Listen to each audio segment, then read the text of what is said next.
Hello everyone, my name is Dafnis and today I will present my research titled The Twin Deficit Trap and Energy Dependence. I will be critically analyzing the dilemma of Indonesia's fiscal and monetary policies and why a green transition is not just an environmental choice but an economic necessity.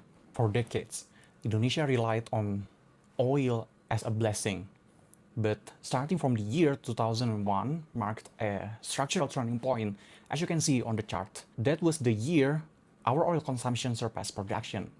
We officially became a net oil importer by the year 2004. This created a growth paradox. Unlike in the past, today, every 1% of economic growth requires more energy, which means more oil imports. And essentially, our economic growth has a high import cost. The data confirms this structural fragility. Comparing 1990 versus the 2024, our current account balance, the global oil price has drastically increased from $149 per meter cubic to $507 US dollar per meter cubic, and we can see the real GDP growth has decreased by around 4% since the 1990. This proves that energy sector is no longer just a commodity issue. It is a primary driver of our currency instability. This creates what we call as vicious cycle. Please look at the diagram. It starts with external shock, a surge in global oil price. On the fiscal side, higher oil prices force the government to increase subsidies to keep fuel ships. This widens the budget deficit and shrinks our fiscal space. On the monetary side, high oil prices increase the demand for dollars to pay for imports. This widens the current account deficit and crashes the rupiah. And here is the trap. When the rupiah falls, the cost of importing oil in rupiah goes up even further. It feeds back into the system, making the deficit even worse. This leaves our policymakers facing impossible choice. We call this the policy trilemma, or the dilemma of more than two things. The Ministry of Finance is torn between maintaining popular subsidies or saving the state budget.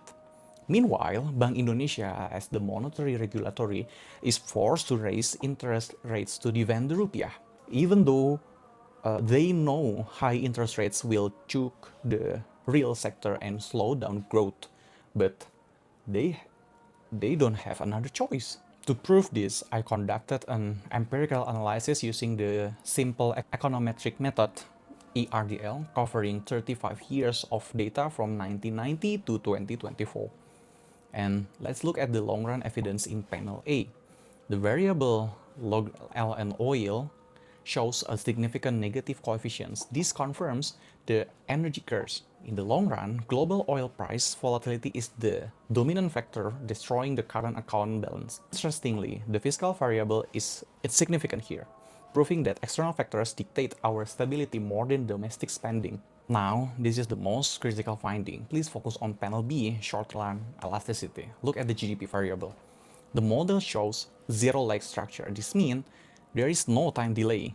So, when Indonesia's economy grows, the current account is hit instantly in the same year. This implies our economy lacks a shock absorber. We are highly vulnerable, and our growth is structurally dependent on imports. Yeah, external factors. So, where does this leave our institution? Both the Ministry of Finance and Bank Indonesia are constrained by law. We have the 3% deficit limit under the state financial law, and Bank Indonesia has a mandate for stability. But as long as we depend on fossil fuels, these regulations are constantly under threat by global market fluctuations. We cannot solve this business as usual policies. We need fiscal switching. We must stop burning money on consumptive fossil fuel subsidies. Instead, we must reallocate the budget into productive green infrastructure like electric public transport, or maybe grid modernization, or giving incentives to those who are saving more energy, etc. Because this isn't just about saving the budget, it's about permanently reducing our demand for oil so we can reduce our imports as well. We come to the solution number 2, green transition. This aligns with international best practices as cited in the work of Asif et al. In 2023, that renewable energy consumption is proven to lower energy inflation in the long run. By shifting to domestic energy sources like geothermal or solar energy, we reduce our exposure to the US dollar. Simply put, Green energy equals sovereign currency.